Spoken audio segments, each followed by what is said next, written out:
नमस्ते, मैं हूं doctor Saifi Arsiwala, senior cardiac surgeon, Kota heart institute, Kota, Rajasthan से बोल रहा हूं।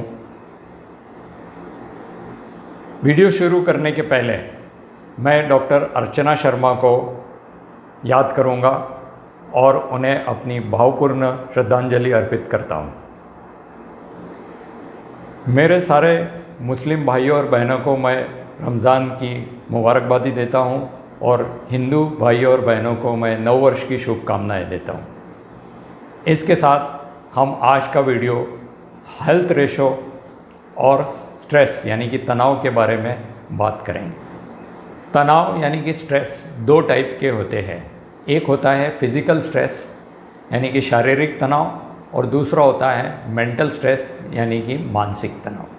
आम तौर पे अपने पृथ्वी पे जितने भी प्राणी हैं यानी कि एनिमल्स है, वो सबको आम तौर पे एक शारीरिक स्ट्रेस होता है और यानी कि फिज़िकल स्ट्रेस होता है, और फिज़िकल स्ट्रेस एक महत्व का हिस्सा है हमारे सर्वाइवल इंस्टिंक्ट का, यानी कि जीवित रहने की वृत्ति जो है, अस्तित्व की जो वृत्ति है, उसका एक महत्व का हिस्सा है फिज़िकल स्ट्रेस।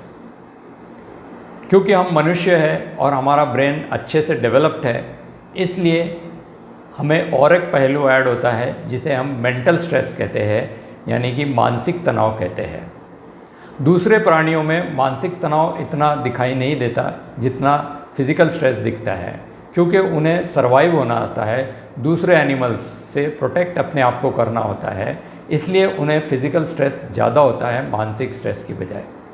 ह्यूमंस का यानी कि हमारे मनुष्य का ब्रेन अच्छे से डेवलप्ड है, इसलिए हमें फिज़िकल स्ट्रेस कम होता है और मानसिक स्ट्रेस हमें ज़्यादा होता है। फिज़िकल स्ट्रेस में के यानी कि सर्वाइवल इंस्टिंक्ट यानी कि जीवित रहने की जो वृत्ति है, उसके दो पहलू हैं। सर्वाइवल इंस्टिंक्ट है या तो हम फाइट करते हैं या फ्लाइट करते हैं, यानी हम या तो लड़ते हैं या भाग जाते हैं। ये प्राणियों का बेसिक सर्वाइवल इंस्टिंक्ट है। अगर सामने वाला प्रेडेटर, जो सामने वाला प्राणी है, अगर वो आपसे ज़्यादा मजबूत है तो आप भागने की सोचते हो, और अगर वो कमज़ोर है तो आप उससे लड़ते हो। ये बेसिक हमारा सर्वाइवल इंस्टिंक्ट है और ये फिज़िकल स्ट्रेस के पार्ट है। उसी तरीके से मनुष्य में जब मेंटल स्ट्रेस होता है, मानसिक तनाव होता है, तो उसके दो पहलू होते हैं। अगर सामने वाला हमारे से कमज़ोर है तो हम उस पर गुस्सा होते हैं यानी कि एंगर, और अगर सामने वाला हमारे से मजबूत है तो हम उससे डरते हैं यानी कि फियर। सो एंगर और फियर ये एक मेंटल स्ट्रेस के पार्ट्स है, पहलू है, हिस्से हैं। चाहे फिज़िकल स्ट्रेस हो या मेंटल स्ट्रेस हो, हमारे बॉडी में क्या क्या चेंजेस होते हैं। हमारे बॉडी में जो स्ट्रेस हार्मोन्स होते हैं यानी कि एड्रेनलिन, नॉर एड्रेनलिन, कॉर्टिकोस्टेरॉइड्स, इनके लेवल्स बढ़ जाते हैं। इसके साथ साथ ग्लूकोज लेवल भी हमारे शरीर में बढ़ते हैं। वो मसल्स से ज़्यादा ग्लूकोज निकलता है, मसल्स बर्न होते हैं। इसके साथ साथ लिवर हमारा ज़्यादा ग्लूकोज प्रोड्यूस करता है, और हम जो कुछ भी खाते हैं, प्रोटीन्स वगैरह, वो सारा ग्लूकोज में कन्वर्ट होता है, और ये हमारा शरीर एक प्रिपेयर करता है हमें स्ट्रेस के लिए। आम तौर पर ये फिज़िकल स्ट्रेस होता है, इसलिए इंस्टिंक्टिवली बरसों से जब कभी भी हमें किसी भी तरीके का स्ट्रेस आता है, चाहे फिज़िकल हो चाहे मेंटल हो, हमारा शरीर हमें फिज़िकल स्ट्रेस के लिए प्रिपेयर करता है। यानी सारे प्राणियों में ये कॉमन है, और क्योंकि प्राणियों में ये फिज़िकल स्ट्रेस ज़्यादा होता है, इसलिए ये बॉडी को ये हार्मोन्स और ग्लूकोज के द्वारा हमें एनर्जी प्रोड्यूस करवाता है, और एनर्जी प्रोड्यूस में हम या तो लड़ते हैं या दौड़ते हैं, दोनों के लिए एनर्जी की ज़रूरत होती है। इसलिए हमारा बॉडी हमें फिज़िकल स्ट्रेस के लिए प्रिपेयर करता है। इसलिए हमारे सर्वाइवल इंस्टिंक्ट के लिए यानी कि जीवित रहने की वृत्ति के लिए, अस्तित्व वृत्ति के लिए ये ज़रूरी है। हमने देखा कि सर्वाइवल इंस्टिंक्ट के लिए फ़िज़िकल स्ट्रेस होना ज़रूरी है, और हमारी बॉडी किस तरीके से फ़िज़िकल स्ट्रेस के लिए हमें प्रिपेयर करती है। अनफॉर्चुनेटली ह्यूमंस यानी कि मनुष्य में एक मेंटल स्ट्रेस भी होता है, लेकिन हमारी body mental stress as such recognise नहीं करती। उसमें वही चेंजेस होते हैं जो फिज़िकल स्ट्रेस में होते हैं, यानी कि स्ट्रेस हार्मोन्स बढ़ते हैं, ग्लूकोज लेवल बढ़ता है, इंसुलिन रेजिस्टेंस होता है या इंसुलिन लेवल्स बढ़ते हैं, ये सारे चेंजेस सेम होते हैं। और मेंटल स्ट्रेस में हमें एंगर या फियर, यानी कि गुस्से होते हैं हम या फिर हम डरते हैं, ये दो चीज़ें होती हैं। इनमें भी सेम रिएक्शंस होती है हमारे बॉडी में, लेकिन क्योंकि हम फिज़िकली उसे न्यूट्रलाइज नहीं करते हैं, इसलिए ये हमारे बॉडी के लिए हार्मफुल होता है। फिज़िकल स्ट्रेस में ये सारे हार्मोन्स प्रोड्यूस होते हैं, ग्लूकोज इंक्रीज़ होता है, हमारा एनर्जी लेवल बढ़ता है, और ये न्यूट्रलाइज हो जाता है जब कभी भी हम फिज़िकल स्ट्रेस लेते हैं, यानी कि हम दौड़ते या लड़ते हैं। तो मेंटल स्ट्रेस में ये सारे चेंजेस होते हुए भी कुछ भी न्यूट्रलाइज नहीं होता।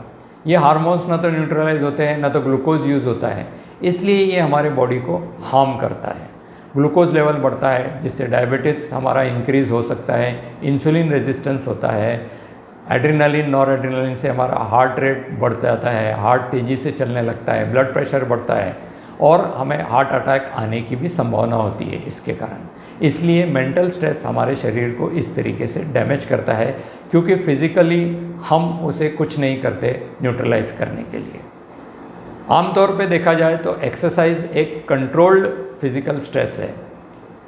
एक्सरसाइज करने पे ये सारे स्ट्रेस हार्मोन्स और इंक्रीज ग्लूकोज ये सारे न्यूट्रलाइज हो जाते हैं और हमारे शरीर को ज़्यादा एनर्जी प्रोडक्शन के लिए प्रोत्साहित करते हैं, और हमारे शरीर में ज़्यादा एनर्जी आती है और हम फिज़िकली इसे कंट्रोल करके इसको यूटिलाइज कर सकते हैं। इसलिए कई लोग कहते हैं कि हमें सवेरे उठने के बाद एक्सरसाइज करनी चाहिए, जिससे हमारा एनर्जी लेवल बढ़े, यानी कि ये हार्मोन्स लेवल बढ़े, ग्लूकोज बढ़े, ग्लूकोज यूटिलाइजेशन बढ़े, हमारे एनर्जी लेवल्स बढ़े, और ये एनर्जी हमें दिन भर के लिए प्रेरित करे। इसी के ज़रिए और एक लॉजिक है, कई लोग कहते हैं कि हमें शाम को एक्सरसाइज करनी चाहिए, क्योंकि दिन भर के जो फिज़िकल स्ट्रेस होता है, मेंटल स्ट्रेस होता है, जिसमें ये हार्मोन्स प्रोड्यूस होते हैं, ग्लूकोज लेवल्स बढ़ते हैं, इंसुलिन रेजिस्टेंस होता है, अगर हम शाम को एक्सरसाइज करेंगे तो ये सारे न्यूट्रलाइज कर देगा जो दिन भर में हुआ है। दोनों ही पहलू अपने अपने आर्ग्यूमेंट्स पे सही है, इसलिए हो सके तो आप 2 टाइम वॉकिंग की एक्सरसाइज कर सकते हो, और आपको जो भी सूटेबल टाइम लगे उसमें आप एक्सरसाइज करें। दोनों वक्त सही है, अपनी अपनी जगह पे दोनों आर्ग्यूमेंट सही है, क्योंकि स्टीरॉयड लेवल्स हमारे शाम को ज़्यादा होते हैं कंपेयर टू मॉर्निंग लेवल्स। इसलिए कई लोगों का मानना है कि शाम की एक्सरसाइज सवेरे की एक्सरसाइज से बेहतर होती है। आपको जिस समय भी मिले उस समय आपने एक्सरसाइज करना, वो ज़रूर से आपका स्ट्रेस न्यूट्रलाइजेशन में हेल्प करता है। अगर आपने मेरे स्ट्रेस के वीडियो यानी तनाव के वीडियो पहले देखे होंगे, और अगर आपने नहीं देखे तो मैंने नीचे लिंक दिए हुए हैं, वो वीडियो कृपा करके आप देखो। उसमें मैंने सारी जानकारी दी है कि स्ट्रेस के सिम्टम्स क्या होते हैं, आपको कैसा पता चले कि आपको मेंटल स्ट्रेस है, और मेंटल स्ट्रेस के लिए हमें क्या क्या करना चाहिए, वो सारी बातें मैंने दी है।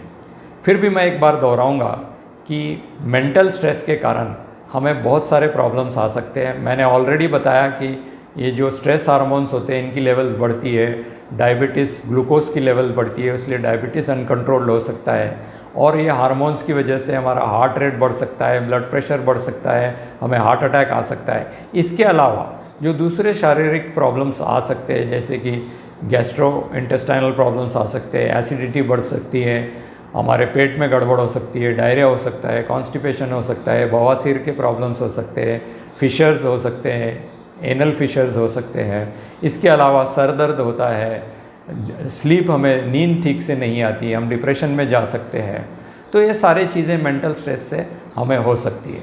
इसीलिए स्लीप बहुत इम्पॉर्टेंट है, निद्रा बहुत इम्पॉर्टेंट है। अपने डॉक्टर की सलाह से आप नींद की गोली लेके सो सकते हो, और 7 से 8 घंटे की नींद आवश्यक लें। इसी तरीके से डाइट का पालन करें, और स्ट्रेस यानी कि मेंटल स्ट्रेस पहचानें, और जब कभी भी आपको मेंटल स्ट्रेस हो, एक्सरसाइज की सहायता से उसे न्यूट्रलाइज करने की कोशिश करें। इसी के साथ मैं आज का वीडियो समाप्त करता हूं, और मैं आप सबके लिए प्रार्थना करूंगा कि आपका जीवन स्ट्रेस फ्री हो। धन्यवाद। जय हिंद।